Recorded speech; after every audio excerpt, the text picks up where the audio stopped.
aplauz je sigurno namenjen lepom vremenu koje je danas sa nama i nadamo se da ćemo se ovako lepo vreme slušati do kraja. Dobar dan, poštovane Nišlije, dobrodošli po drugi put na 23. veliki dečiji maskenbal. Kao što se siguran sam sećate, prošli put smo imali jednu malu nezgodu sa vremenom i ja želim u ime organizacije festivala da vam se naravno izvinim, ali da vam se zahvalim na tome što smo imali odličnu saradnju i naravno na vašem strpljenju u tom problemu koji smo imali. Ono što je važno, tada smo videli divne numere koje su nam došle iz vrtića Paučić, Lepirić i Cvrčak. Mi ćemo ih danas na kraju opet pogledati da bismo u tome po drugi put uživali i da bi se naravno žiri podsjetio kako je sve to izgledalo. A kad smo kod žirija, mislim da bi bilo redno da ih pomenemo ponovo, jel? Dakle, žiri ove godine u sastavu Nena Marinković, prosvetni savjetnik. Nebojša Boban Ivanović, glumac, lutka. I dr. Zoran Jonić, direktor predškolske ustanove Čajetina. Pre nego što krenemo, ja ću samo zamoliti roditelje koji žele da preuzmu svoje klinice nakon nastupa, to mogu da urade gore, dakle, na izlazu. I nakon toga zamolit ćemo da se naravno vratite na svoje mesto da odgledamo zajedno ceo program do kraja, jer ovo je takmičarski program i naša žirija treba da se lepo skoncentriše, da može lepo da isprati sve. I tako, dođu smo do onoga što je važno, a to je nešto što nam stiže iz vrtića Bambi. Fotografija koju ćemo sada vidjeti na temu jedne vrlo podsjete bajke koja se zove Tri praseta. To je jedna bajka za koju sam vam prošli put rekao da nije baš tako bilo zaista kao što pišu u bajku. To si ispričao prošli put, ja ću spasiti publiku tvoje priče i najaviti Vrtić Bambi, Tri praseta. Veliki aplauz.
puno. Hvala vam puno, bili ste zaista sjajni. A ja bi sad mogu da ti nastavim onu priču od malo. Ajde, samo ti nastavim. Znači, nisam ja napao 3 praseta, nego su 3 praseta napala mene. Ma verujem. Jeste, ali ja sam njih pobedio jednom rukom i to je ono što me svrbi nosu. Ne slušajte ga, ne pričaj ističe. Slušaj, a onda sam uzeo jednu ogromnu krdu bizona, pa sam ovako svezao u jednu pajalicu i opajao sam celu šumu i znaš kako je to bilo super i jao! Znate šta mi se desilo? Pa šta ti se desilo, zato sam ti pustila da pričaš. Pa šta je bilo? Pa mi se približavamo sada jednoj divnoj bajci u kojoj glavnom junaku raste nos kad ne govori istinu. Ali ja sam rekao istinu i jao, još je porastao. Vidim, svi ti veruju.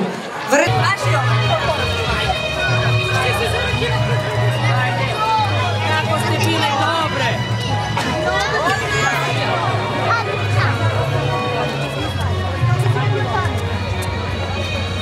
A gde je Boža?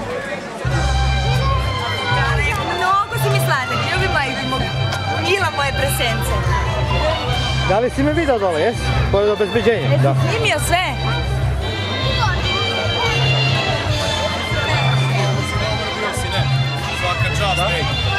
Moje presence malo. Svirao si frulu.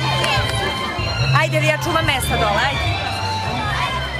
Idemo da gledamo druge predstave. Ajde, Stani, Mako. Stani, Mladine. Stani,